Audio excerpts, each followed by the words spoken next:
Hey, everybody, and welcome to Qbtll Labs Live. Today is April 2nd, not April 1st. It would have been hilarious if we did this on April Fool's Day. I was just joking with Sure Shot Ryan that people wouldn't even believe all the stuff that we were going to talk about today if we did this on April Fool's Day. So welcome. Let's see here. Today, as always, we're going to open up with the disclaimer. You guys have been doing a great job. Keep at it. Everything that we say in these podcasts are ideas and not promises. We don't ever give investment or legal advice. So if we ever say anything that sounds like that, that's not what that is. As long as you guys keep using this content for good and not evil, we'll keep producing it. And if you're still here, you agree to all these things, and we're going to go. So without further ado, we're going to open up going right into subnet 63 Enigma. There's been a lot of question about this in recent times. For the people that were in the stakeholder meetings, they already are very kind of aware of what's going on there. If you weren't, you might be caught off guard by that change. So we're going to talk you through what that is and what that means for us. We're also going to give you some updates on subnet 48, the quantum compute subnet. And we'll talk about some recent events. And usually when we talk about events, I feel like we're talking about like quantum events, but we're going to talk about some BitTensor events too. And then we'll go to the usual community check-in. Okay, so let's dive into it. We'll start off with Enigma. So a lot of people have caught on that things are changing. We changed the name probably around like 10 a.m. Mountain on Monday from Quantum Innovate to Enigma. People got pretty confused. We've had all kinds of questions like, what happened? Did it go away? Are you guys gone? Did the subnet go away? No, that's not what happened. We are here. We have rebranded the subnet for strategic reasons that we're going to talk about in a lot more detail.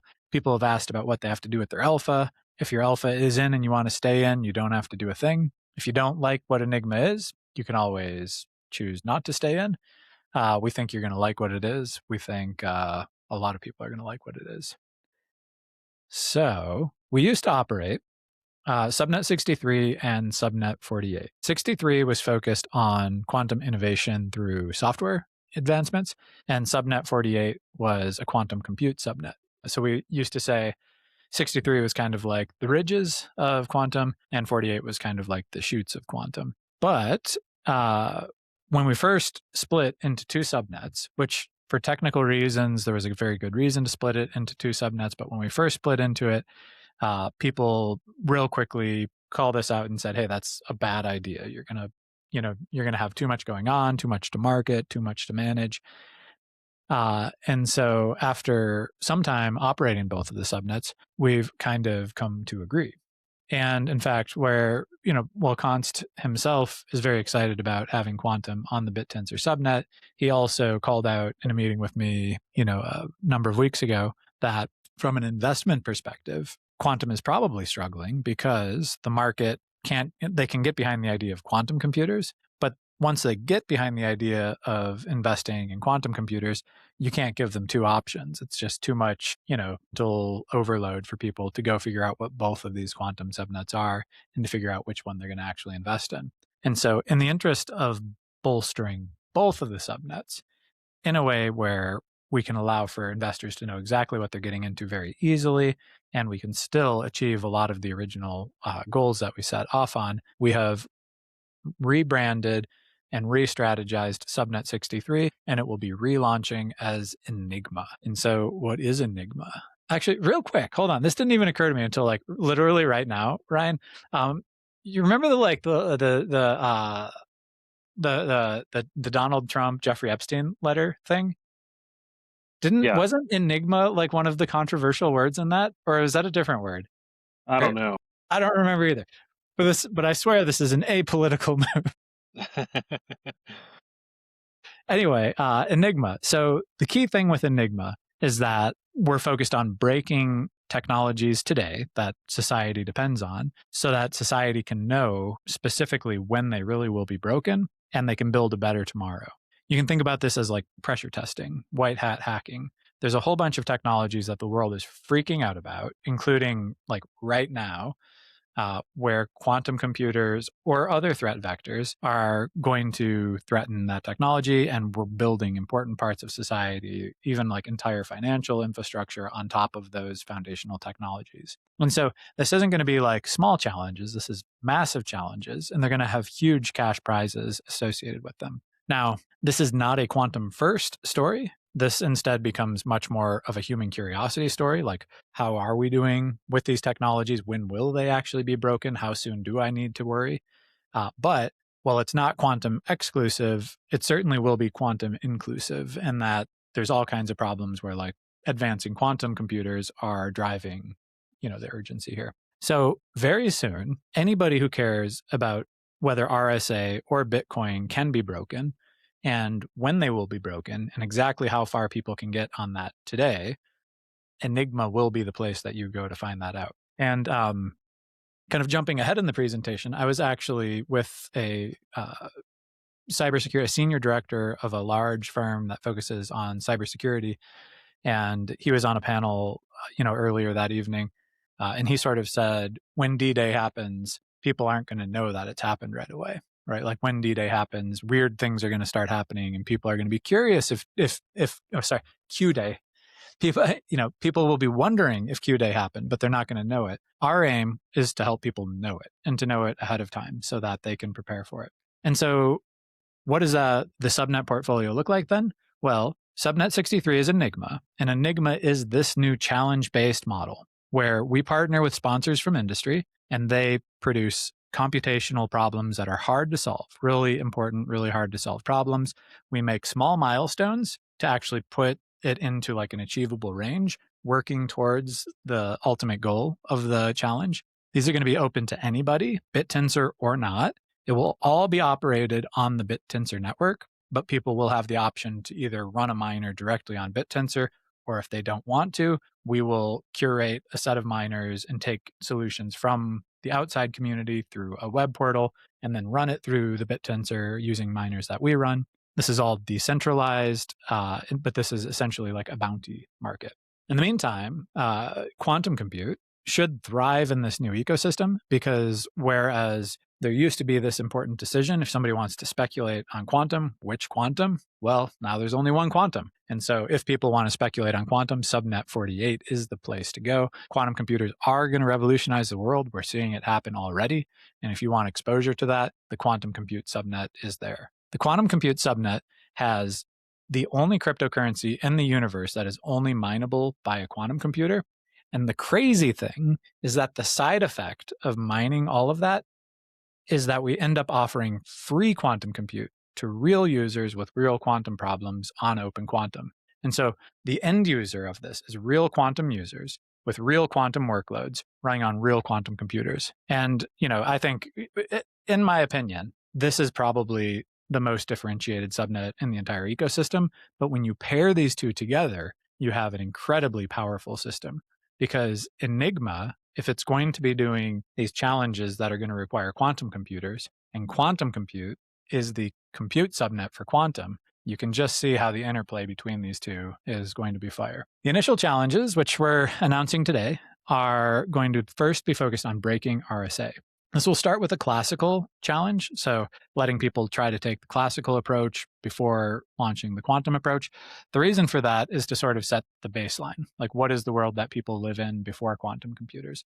And we'll see that, people can get reasonably high, but that they pretty quickly hit the cap of what's computationally possible. Like RSA is invented because that is very hard to do. The quantum follow-up to that will then allow people to only take a quantum approach. To be honest, that's going to actually start a lot smaller. They'll be breaking much smaller keys, but then we're going to be able to see exactly when that inflection point happens, where quantum starts doing things that classical can't. Whether they do that on simulators, whether they do that on quantum computers, right? We'll know exactly what people are capable of. One of the coolest things about this is that the winners open source the solutions. So when somebody wins, we publish how they won. And so the next people can actually go and build off of the prior solution if they choose to. Challenge 2 is going to be about breaking peaked circuits. So peaked circuits are this really cool benchmark. We actually de-risked that a lot in the original phase of 63, but we're actually partnering with Qbtll, who have recently put out a lot of papers on peaked circuits. They are actually tightly associated with Scott Aronson, who was the author of the original peaked circuit paper. What these do is they're designed to be not computable by classical computers and only solvable by quantum computers in a very discretely verifiable way. Now, we showed in the earlier manifestation of 63 that we could solve those up to a certain level with the innovation from the BitTensor ecosystem, but we're going to be working with BlueQubit to produce ones that are precisely the right level of difficulty so that we can see exactly how good the community can go. And one of the cool things about this is when we first launched 63, a huge amount of time was spent trying to stop people from exploiting. But actually, with peaked circuits, they really do want, like if you can exploit them, like if you can find some weird way around it where you're not actually executing the circuit, but you're still solving it, that's totally in bounds. Like we actually don't care how you solve the peaked circuit. You can try to exploit it and solve it that way if that floats your boat. Those solutions are totally valid. As long as that solution runs on a validator, right? Like, as long as that solution runs on a totally, yeah. So actually, some of the things that aren't in these slides, Ryan, to your point, is this is all happening on chain. This is going to be, I think, the first subnet that utilizes treasury wallets to issue the rewards. So most people that collect miner emission and then give it to winners are not using an on-chain mechanism for that. They're just sending it to a self-custodied wallet, and the subnet operator decides when to issue those, which is really not how that should work. And the validation of it, the entire validation of it, is also happening in the validator ecosystem, which is really cool. And then, now that we've gotten to know BitTensor a little bit better, we've also launched with a revenue model. And so every time a sponsor joins, the sponsor will actually be staking on the subnet as a condition of launching a challenge together. That staking will be at the level of the bounty on their milestones. Now, the milestones still get paid for miner emission, but that will mean, just outside stakers on the network. So they're also incentivized to, make challenges that are really good and drive their investment up. Second, there are submission fees. So these submission fees can either be paid in subnet alpha or in US dollars, which we will then take to purchase the exact amount of alpha associated with that. So creating more positive tokenomics. And then in the event that any of these solutions are particularly novel, well, we said we will release them in open source. They'll be released with ephemeral Qbtll, which is a very viral open source that most companies won't touch. But the submitter also assigns us the ability to license those commercially. And so, yeah, we're super excited. I think it's a great idea. It's going to make a real meaningful impact on the world. Every time somebody solves one of these challenges, we're going to have the opportunity to go out to the media and make a big splash. And if people can't solve these problems, then we can go out to the media and say they can't be solved, and we make a big splash. And so a lot of opportunity to get attention inside and outside of BitTensor. So whereas Qbtll Labs used to be kind of the quantum subnet guys, now we talk about being decentralized deep tech and really focusing on this narrative that innovation comes from everywhere. We don't just want the guys in lab coats. We want the guys in print tees and the dark basements, because we think that they are very often as innovative or more innovative than the PhDs. Yeah. And so now we operate one radical innovation subnet and one quantum compute subnet. And if you are in the innovation subnet and that's where you want it to be, nothing needs to change. It is now called Enigma. And if you are looking for exposure into quantum, we have a quantum subnet for you. The timing of Enigma really couldn't be any better, because I don't know if you guys caught this news, but Google put out a paper just a few days ago that is sort of like one of the first times that they've put out a quantum paper where they said, and we're not going to tell you how we did it, because they're concerned that they've come up with something so groundbreaking that it's really going to be shocking to the industry. So they essentially released a paper that uses mempool attacks using quantum computers, and they found that they could crack private keys very often in as little as like 9 minutes. But what's crazy about it, and these posts are from Project 11, who's a cool friend of ours in the kind of intersection of quantum and crypto.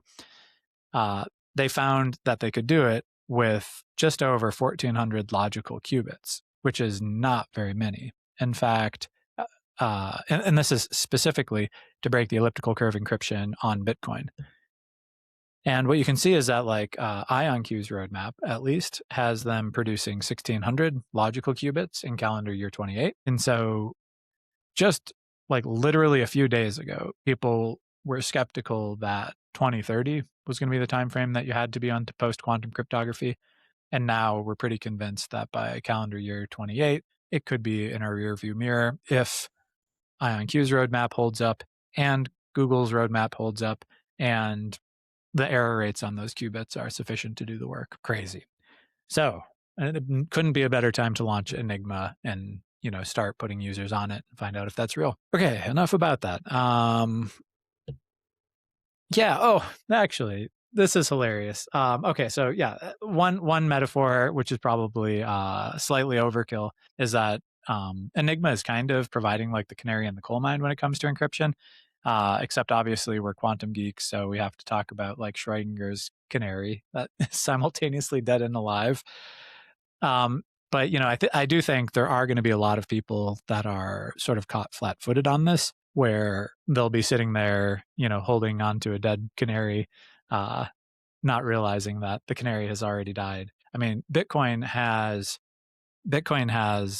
a slow governance process as it is, and so many Bitcoin wallets, like self-custodied wallets, are just sitting there. Like people don't touch them. They just believe in Bitcoin, and so they let them sit. And so yeah, my word of caution would be, don't be the guy with the dead canary in the coal mine thinking everything's safe because it used to be.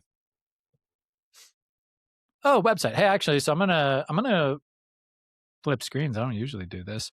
But SureShot, literally as we were joining, launched the new Qubit Tensor Labs. So yeah, the new QbtTensorLabs.com. On the homepage banner, we'll give you a little bit of a lead up into Enigma. You can go right into it and learn more about what Enigma is, what the prizes are. There will be more coming out soon. In fact, while this is a website, what you don't know is that behind the scenes of this, an entire API stack has been released that will be the system that kind of interoperates with the BitTensor subnet in order to do all of the like prize submission through the website and the payments through the website and stuff like that. So a huge portion of this just got launched. We are going to be able to start now using our validator to start running some, soft tests on production as we become ready.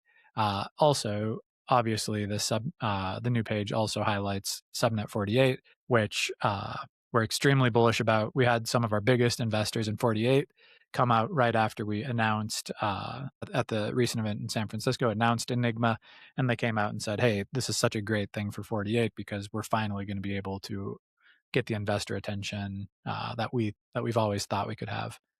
And then, yeah, if you are looking for Qubit Tensor Labs live episodes, all of those, including quick access into all the other types of media stuff that we do, will be out on the news and media section, real quickly after we do it. So yeah, go check out the new site. Let us know what you think. Yeah, I mean, people have been asking for a little revamp, so here it is.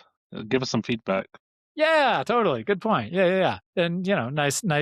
Hopefully, fingers crossed, responsive layout. Let us know what you think about the new site. All right. So yeah, that puts us at a place where things are moving pretty fast. I think some people will look at this and be like, why haven't they done more? Other people will look at this and be like, holy crap, it's about to launch. That's the funny thing with quantum. You can be in the superposition of two opposite things, and that's a totally normal state to be in.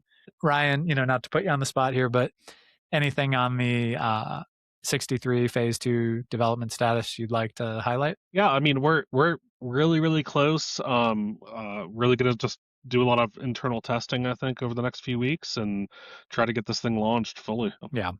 And this is like, well, this is like a very like, clean implementation, clean solution with Treasury wallets being brand new.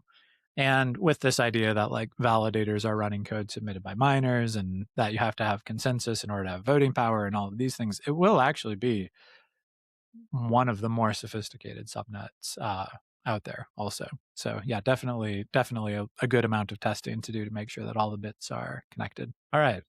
48 quantum compute. I've been talking too long. Ryan, you want to take a little bit of time? Yeah, sure. We're trying to continually launch new QPUs on the platform, and we now have AQT's IBEX Q1. All right. Congratulations. Added them as a QPU provider. It's a big co-marketing opportunity for both of us. Opens doors for additional IQT QPUs in the future.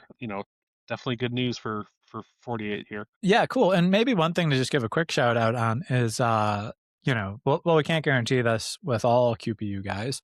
AQT actually did a press release on this. So, you can go onto the vendor's website and actually go find the press release that announces the availability on Open Quantum. We also ran into those guys at APS, a big physics summit here in Denver. And yeah, super cool guys. We got to hang out with them. We got to give them some crap for a few things, and they got to give us some crap for a few things. But yeah, really cool to sort of see the level of professionalism that we're able to build on top of a BitTensor subnet. Yeah, website enhancements. We've actually done a lot behind the scenes as well in terms of bug fixes, fixing some of the chasm validation and syntax parsing, fixing some receipt URLs when you make purchases, things like that. Just small little things that maybe not everyone notices, but definitely a lot of work going on behind the scenes. And then adding sample chasm files and using OpenChasm official examples here. And then also a big thing here is changing the layout and the structure of some of our pages to provide SEO optimization.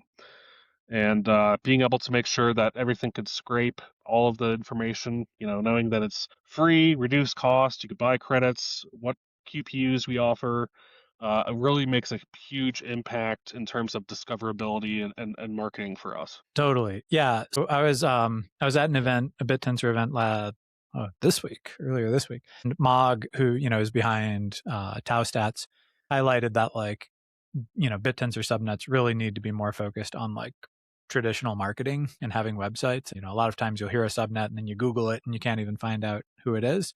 So I'm going to show you a thing real quick, and then we'll kind of jump right back into the content. On the Open Quantum website, what Ryan was talking about there is so you might think, oh, that's cool. They're talking about the hardware that's on the page. But in reality, all of these things are essentially specifically designed to be scraped both by web crawlers, but also AI agents to basically discover us as the way to do things. And so these dedicated pages to each of the vendors are very much just to hit all of the right keywords for all of the right search terms and get them very optimized. Also putting out all of these different resources, having robots.txt, having, all of these things have gone a really long way at SEO. And so some of the results of that are on Google, who's my search engine of choice. When you search for free quantum computing, we have hit the top 10, which feels all right. More enhancement to go, but we've hit the top 10, which is great. Actually, what are we? 1, 2, 3, 4, 5, 6, 7. We're the 7th result for free quantum computing. Very generic. If you search for Open Quantum, this is going to sound small potatoes. Even at APS, we launched these changes right before APS. At APS, when we would tell people we were Open Quantum, if they Googled Open Quantum, this open-quantum.org, which has been around for a lot longer, does a lot less, was the number one result. And so we'd be like, oh, you have to type openquantum.com, right? No hyphen, right? But now we've taken it over. So we're the number one for Open Quantum. But what's way more exciting is if you search for free IonQ access, the AI overview specifically calls out the Open Quantum platform now. It is literally the number 2 to IonQ's Quantum Cloud, which is freaking fabulous. When you search for free Rigetti access, same thing. Open Quantum platform. It lists us above Azure, right? So BitTensor before Microsoft. We're also the top 3 search results when you search for that. Like the first one is coverage about us. The second one is a Reddit post about us. The third one is our website. When you search for free IQM access, same story. We're in the description, but we're the top 2 links. Okay. I don't ever use this, but SureShot looked us up. Do you actually use Yahoo? I didn't actually type in Yahoo. I actually typed in altavista.com and I forgot AltaVista was bought by Yahoo. But that was just a joke. I was just going to it because AltaVista is was one of the big 3 or 4 back 25 years ago in terms of search engines. So but I went there and I was like, oh, let me type in free quantum computing and see what we come up with. And yeah, we're pretty much top spot. So, Number and one. then Yeah, yeah, yeah. yeah, Bing also has, a lot of like AI wording at the top with Copilot. It does list like free quantum classes first, but then if you actually expand on it, it shows like free quantum computer access, open quantum. So it all of this is getting picked up and being consumed by these search engines and AI bots scraping all this stuff, and we're definitely getting visibility from it. So. Yeah, yeah. Totally awesome. And it's really not just on the discoverability side of AI, but also we have evidence of users using AI to run and refine their quantum circuits. So that's even more interesting. Agreed. Okay, so I do want to take you through why this is so crazy and so critical, which is a paying user journey. Now, I'm going to take you through a story. This is not like the average user. This is an exceptional story. So don't forecast this into like financial results or anything like that. Okay, so we followed a story uh, where a user registers on Open Quantum. They registered on 3/14. They claimed their free credits and began running jobs the same day, and they burned through essentially all of their credits within 24 hours. Oh, within 1 hour, because 1 hour later, they purchased $100 in full credits. We have Stripe integration. You can put a credit card in. You can buy $10, $100. We used to have $1,000. I think we turned that down to like $500. And they purchased their first $100 in full credits, started burning through those. They continued experimenting, burned through those $100 in credits, and the total credits that they had purchased within like a week and a half was $900 in credits. So with this user, we were able to actually identify, because all of these analytics that we're talking about also route all the SEO stuff that we have was actually predated with analytics that trace like the source of people. Did they come from a referral? Did they come organically? Did they come from a campaign that we were running? We're able to track where people come from, and we're able to track like how they convert, which buttons they click on the website to turn into a paid user. And what we found is this was actually an organic user. It was not a referral. It was a guy that discovered us, which essentially means that the crappier SEO that we had back then was still enough to get him to discover the website, show up, use his free credits, and put in $900 worth of credit card transactions within like 2 weeks. Crazy. Okay, so takeaways. This is an outlier, but this is what's possible. Like this, I mean, like, even if you're a skeptic and you're like, dude, quantum computers don't even work. Well, that doesn't really matter because like people are willing to pay thousands and thousands of dollars to run on them. The other crazy thing is that so we went and we looked up this specific user and found out like where they were employed by, because they had registered with a personal email address. And within a week, another person from that organization also signed up and also started running credit card transactions. They didn't use a referral link to get here. They were a direct URL. They didn't even come from SEO. So like obviously somebody at an organization told a coworker at the organization, and now they're putting their credit card in and using it. And this is not a small organization either. So I want to make sure to like respect user privacy, but this is from a Fortune 50 financial institution that these people are coming from. So this is like big users. Like when we try to sell B2B, these are the types of users where it takes 18 months and like the world's ugliest procurement process to get these types of users on board. 100% organic. We did not tell the user that they could pay. We did not send him an email asking him to pay. We didn't solicit him at all. And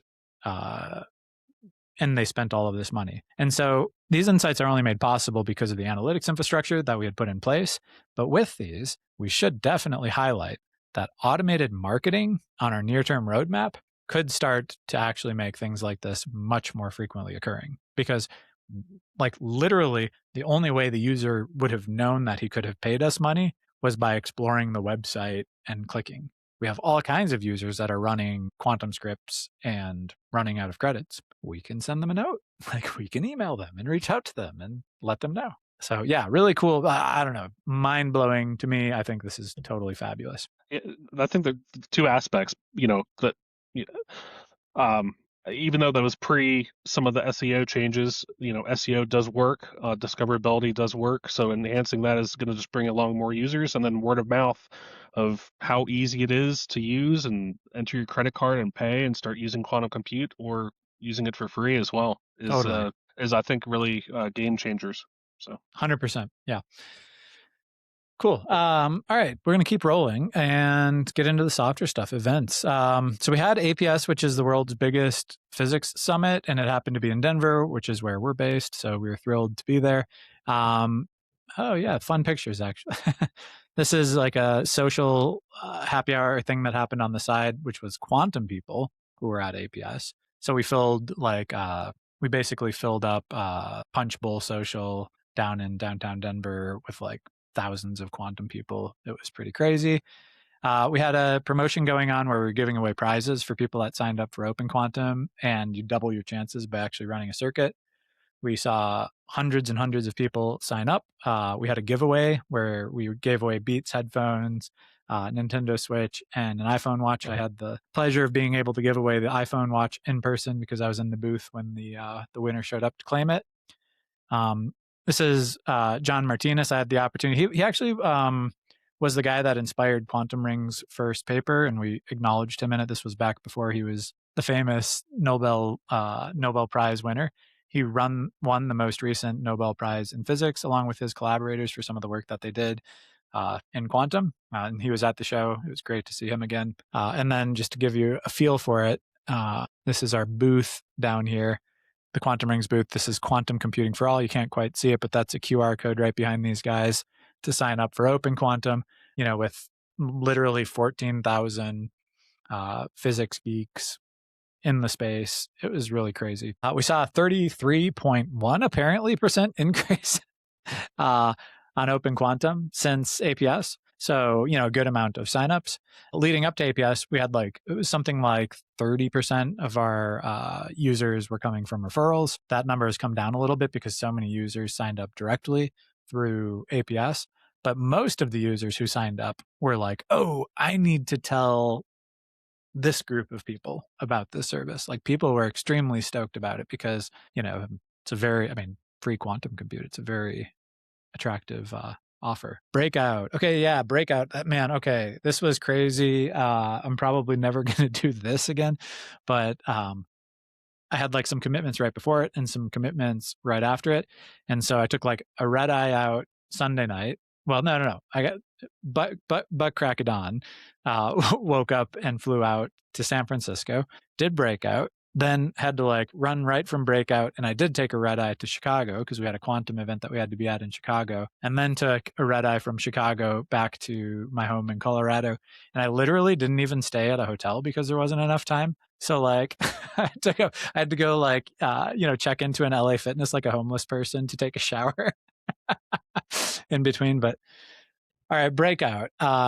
What a fun event. So we had the opportunity to announce Enigma in front of a room of 140 BitTensor people. This was sort of a place for us to soft launch it, right? Meaning that we didn't make a big announcement to the entire world until we first said it to a bunch of BitTensor people, so that if something was going to blow up in our face, we'd get a preview of it in the room before we did it on the full scale.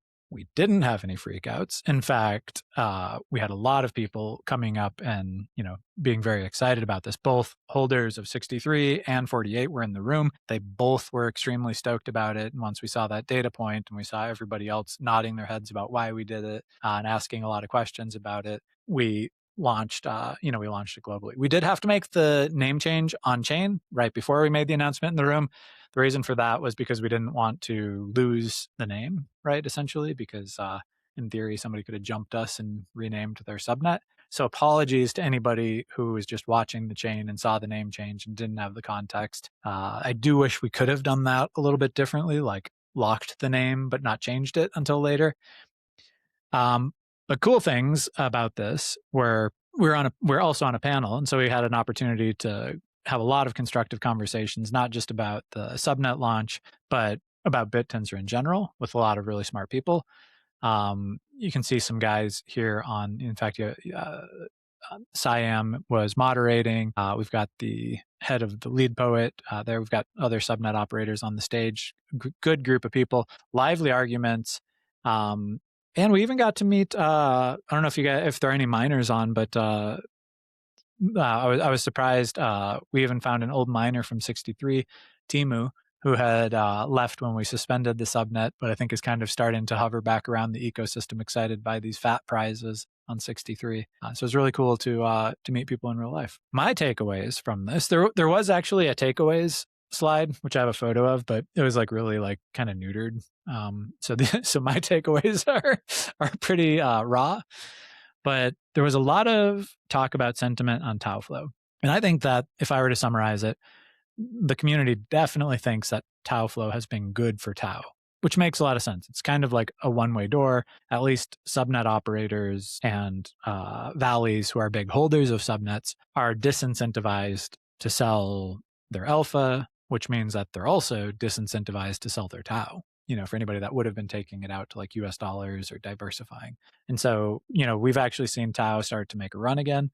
And I think outside factors have something to do with that, but tau flow, I do believe, has something to do with that also. There's also a general sentiment that it overall has been bad for subnet operators. In fact, I don't know if you guys have noticed this, but like Chutes and Ridges are both at 0% emission, and they have been for a little while. And so, we're starting to see exactly what we had said would play out.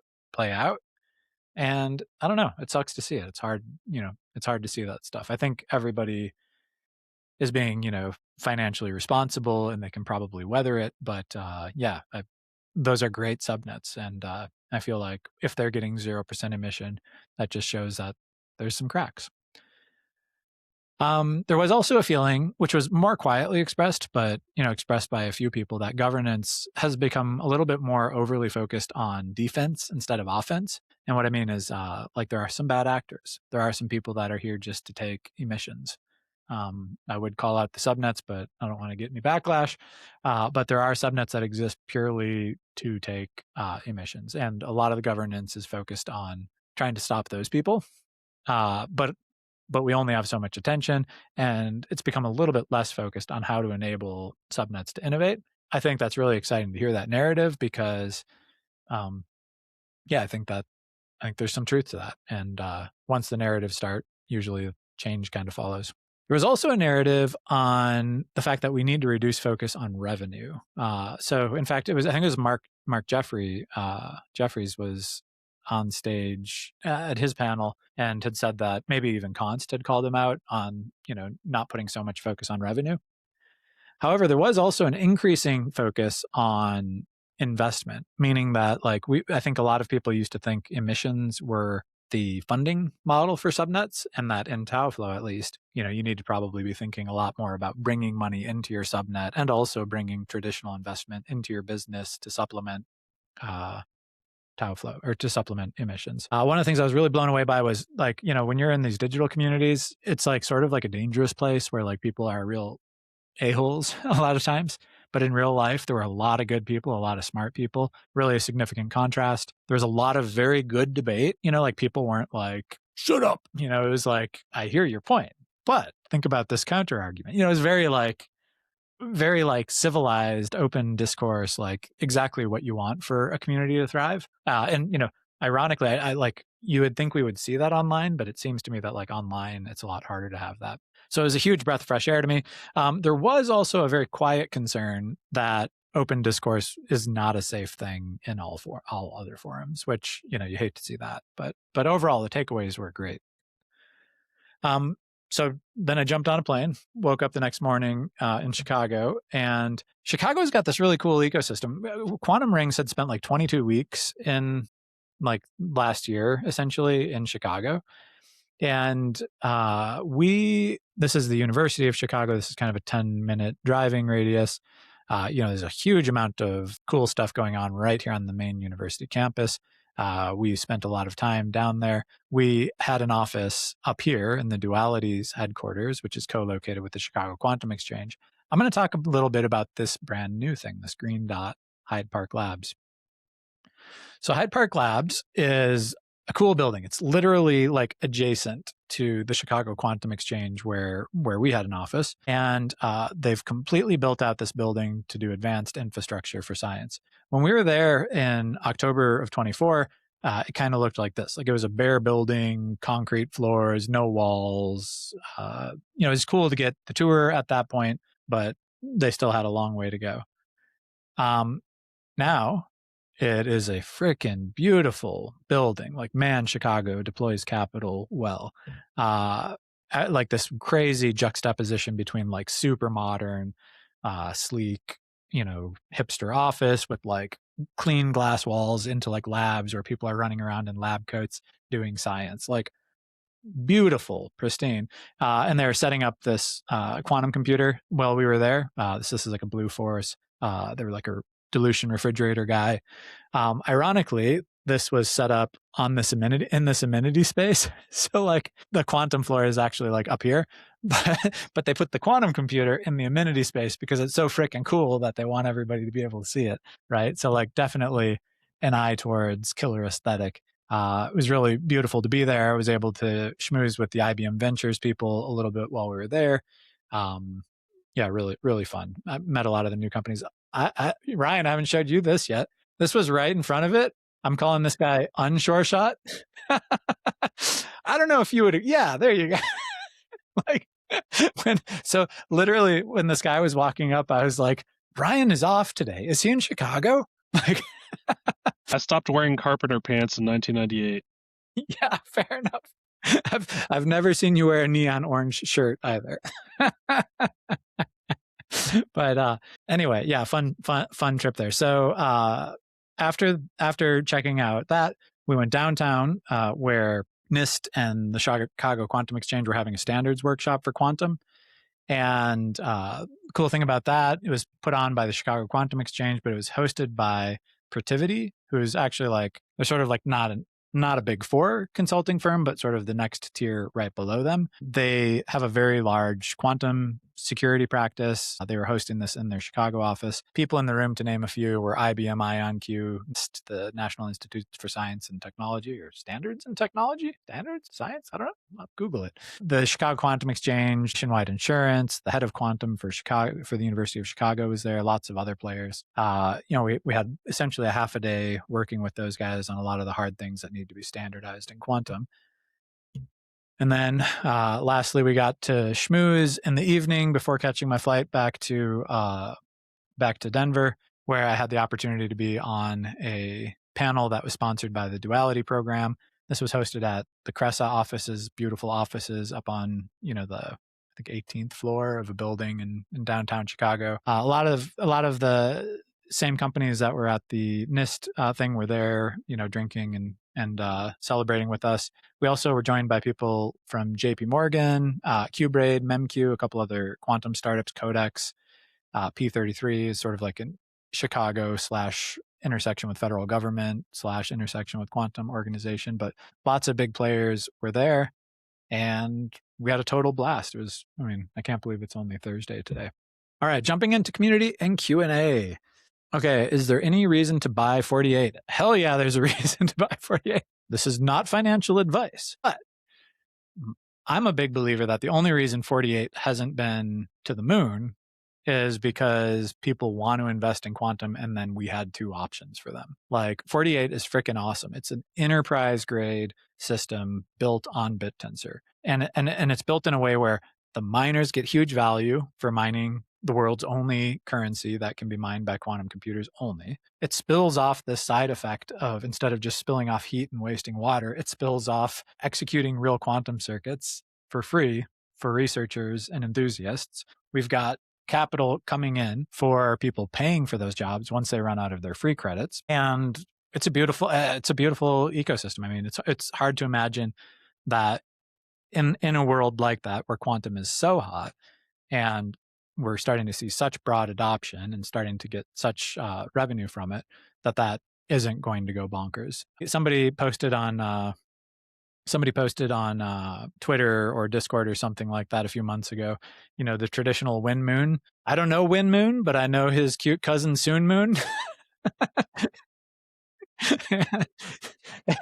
And I don't know. I'm convinced that the only thing working against 48, or the biggest thing working against 48, was that we had two quantum subnets. So not financial advice, but I think it's a good place to be. Let's hear, what was the initial feedback from the panel and audience and breakout when we announced Enigma? Has there been any follow-up with individual post the event? With individuals post event. Yeah, things were great, well received. Again, big holders in 48 were very optimistic about it. big holders in 63 were very optimistic about it.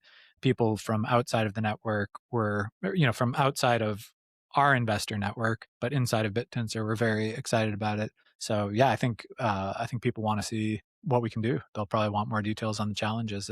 But I think it's good. Can somebody please clarify how this relaunch is going to work? I have some alpha token. Should I sell them? Don't sell them. I mean, not financial advice. Sell them if you want to sell them. You don't have to sell them. Everything transitions automatically. New brand, new logo, new way of marketing. Probably a great. There's always I think it's a great time. Not financial advice. And I think it really opens us up to a larger audience and gets more attention than just quantum specific problems. Yeah. But Bogdan, so relaunching here was a name. It was a name change. There's a brand new website that's out describing what it is.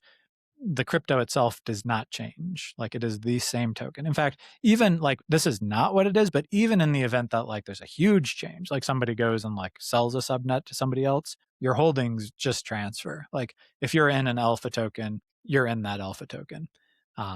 Until you're not in that alpha token anymore. And in the event that even a subnet gets like deregged, which none of ours, I shouldn't even say those words on on a stream, but even in the event of like a dereg, then it ends up like liquidating your token. And I don't remember if it like puts it back on root or if it, but you don't have to do anything. There's nothing anybody has to do. Everything is safe. If you like the strategy, stay in it.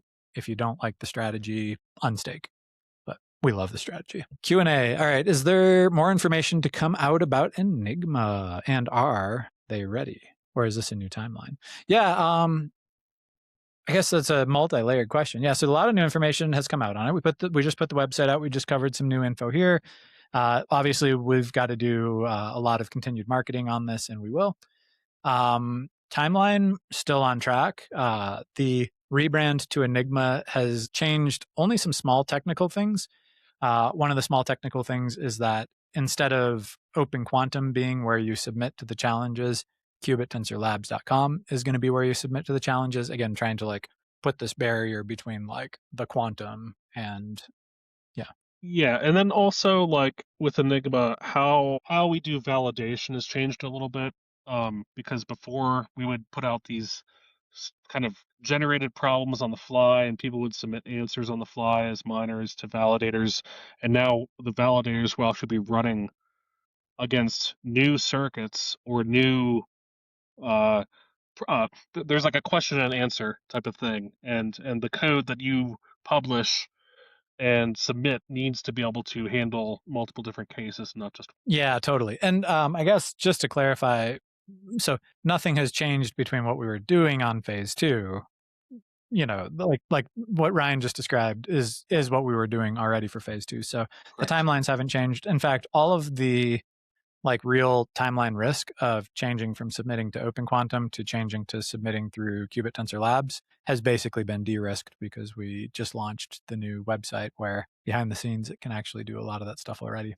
Okay, question for the live. Are there any plans to divide and create separate socials? Oh man, this has been such a conversation internally. And we have not locked in on this one yet, but we will have to change some things. The way I'm thinking about this right now, and I'd love your feedback on this, is we think that Enigma could stand a new handle. So imagine a new Enigma Twitter handle that does things very frequently loud. Anything that's going on with Enigma, it's posting it. We already have Open Quantum as a handle. Now that primarily is like vibing towards the quantum community. So it has like a much more professional tone when things are posted to that. It's less frequent because quantum people like updates less frequently than crypto people tend to. And we have Qubit Tensor Labs, who posts fairly frequently.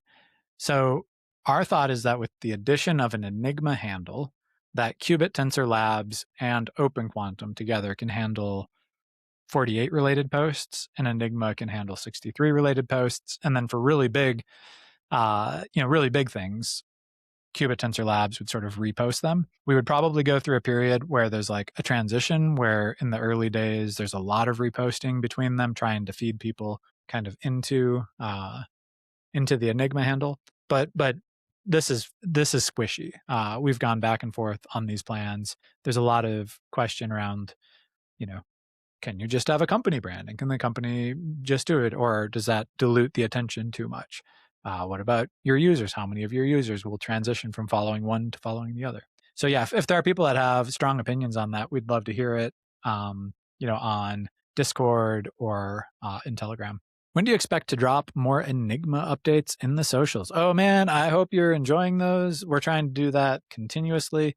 Now obviously with this Qubit Tensor Labs Live, there's going to be a lot of snippets from this because we kind of talked a lot about what Enigma was here. So yeah, we'll be doing that continuously, Nova, and that's from now until launch, and that's from launch until forever. Yeah, more or less. Okay, sentiment. I'm going to admit I haven't even looked at this slide yet, so let's see here. Okay, JB rings, pumped. I love it. Good hype. Okay, I'm thinking, okay, we got blue. Blue looks like it means good, so I'm going to go through that. The great thing about Bob and team is they listen to feedback. Thank you, Fitz. They watch what's happening in the eco, and that's what's working. I love that. That's actually a huge philosophy of ours, is like move fast, make little mistakes, learn from them as fast as you can, avoid making huge mistakes by making little mistakes. Qubit team been quiet. Something big brewing. I don't know when that was posted, but we haven't been, like, we were quiet right after APS because I was in Mexico City for a cousin's wedding, and I think people thought I was the hype man on the socials because I had posted up a couple of the mysterious things personally. We sort of didn't hand the ball back to the marketing team. So yeah, my bad if that's when you're thinking about, but yeah, good stuff coming out here. Hugest week in 63 history. Thank you, Quaz. I think it is a big week for us. 63 is a dream investment. Love it. And what do we have here? They said on stakeholders it's going to be slow drip feed launch. True. Stress tested idea with stakeholders. True. Brief prezzo at breakout with name change. True. Then they'll go ham with full launch and marketing. It's spot on, Fitz. Thanks for sharing. Yeah, that's right on. Okay, I think the team have been super busy preparing everything for breakout. Expect official. So I'm guessing a lot of those are sort of in response to the question about us not being enough on socials. All right, let's see here. So what does the orange mean? 48 needs some love, though. So yeah, 48 needs some love. The truth is 48 benefits as much as 63 benefits, maybe more, from this change. Absolutely. We're going to spend some time talking about 63 because that's what we have to sort of support the launch of. But this is going to enable us to basically go and do like clean marketing, clean podcast interviews where we are either talking about 63 or talking about 48, and we can push both of them, as opposed to in the past, we used to have to sort of talk more broadly about the two of them. So yeah, Holden, you're totally right. 48 is awesome. I think this is going to be bigger for 48, maybe even than it is for 63. Yeah, stick with us. And if we need to say more, let us know. Every day I fight the urge to dump 48 because every day I lose more tau. Yeah, okay, it sucks. I don't know who that is. It's nice that they dropped your name, actually. Down well over 100 tau. No relief in sight. Since this is a shareholders private channel, if things are on the private channel, we probably shouldn't post them up here. So sorry about that. I'll talk to our guys. I believe in the team in the future, but in Alpha Land, that's seemingly meaningless. Yeah, I agree with you. I just don't want to lose all my tau believing in a project. I agree. We got to do something. Yeah, so I feel you on that, and we also obviously want that to be successful. We believe it's going to be successful. We believe that the biggest problem to 48 being successful was the dilution of attention. There will also be some big moves that we'll be making on 48 in terms of creative solutions to make like the operation of it even more streamlined in the way that it works with BitTensor. But yeah, stick with us because we believe in it. Not financial advice. None of this is financial advice. Sorry, my legal team's going to beat me up for saying too much. Okay, logo is very cool. Maybe a little bit too sharp. Yeah, I think SureShot might agree with you on that. Personally, I'm a fan of logos with vibrant colors, simplicity, easy to recognize, but I'm just one guy. Me too. So especially in like the tech world, people are big on like single color or like two color logos. I totally agree with that. Also, we don't need to print these logos on shirts, right? They're largely digital. which is I think one of the more practical reasons why people do like single colors, to be honest. And this looks very sleek and dark and mysterious. We went through like a lot of different logos before we landed on this one. If you have more thoughts on it, hit us up on them because we would love, we'd love to see if there was a creative solution that we missed. But for right now, we're just sticking with like dark, fading into the darkness, sleek, sharp, overly complex. Uh, yeah, well, but we're not, we're always open to other good ideas. And that was it. I should have read the bad ones first and then read all the good ones. So we could have ended on a more positive note. Yeah, I mean, like, adjusting criticism is healthy. We love getting community feedback. We love, trying to course correct any mistakes that we made. We know we're new to the community in the past 12 months still, and we're really looking to harden both these subnets and make them both successful. Yeah. Yeah. And, what I would say too is, you all, if you're here listening to us, you are a partner in this journey with us. And one of the things that really has stood out to me the most since we did the private stakeholders meeting was just how effective the private stakeholders were at dripping, So they heard what the marketing plan was for us to drip little bits, drip little hints, sort of make light allusions to something happening leading up to it happening. And they sort of like carried that torch with us. And so what I would say is, start spreading the word. Like if you're a 48 holder and you are looking to bring more people in because that's going to help the price appreciate, go spread the word that like we're doubling down on quantum. There's now one quantum subnet, and this is the way to go get exposure to quantum computing. Go spread the word that single users are spending thousands of dollars on it. Spread the word that we're the top search result. Like take the things from here and go help us get those messages out. At the same time, if you're on 63, this is such a critical moment. We are going to live through the time when quantum computers break cryptography and when quantum computers break Bitcoin. Spread the word. It's incredible. It's awesome. Like there's Very soon. yeah, maybe too soon. It's funny too because you were actually probably in a defense company during Y2K, right? Is that right? Yeah. Yep, I was. Yep. Like crazy, right? Like yeah, like everybody's like, the world is it's gonna overflow, everything's gonna crash, right? Like I worked for a startup at that time, and like that was the world was gonna end. But then in the end, everybody came together, everybody did good work, everybody got off of it, but they did it because they knew when it was gonna happen. They don't know when Q day is. Fast forward, I used to run like the central, like essentially like the CTO archetype at a giant company that had GPS in like every single line of business. And we knew that on November 11th, there was going to be this event called the WinRow, the week number rollover, where like GPS was going to break. Like all GPS would stop working if they didn't get firmware updates. And so it was like we had to get thousands of people coordinating from like every country in the world. We had to get resellers out, deploying things out to other customers. They did it, went off without a hitch. We avoided the doomsday, right? But we knew the exact moment that it was going to happen, and so we could rally everybody behind it. That's all we're doing with 63, right? Is we're helping people know when it's going to happen, so the world doesn't burn down, right? There's still time.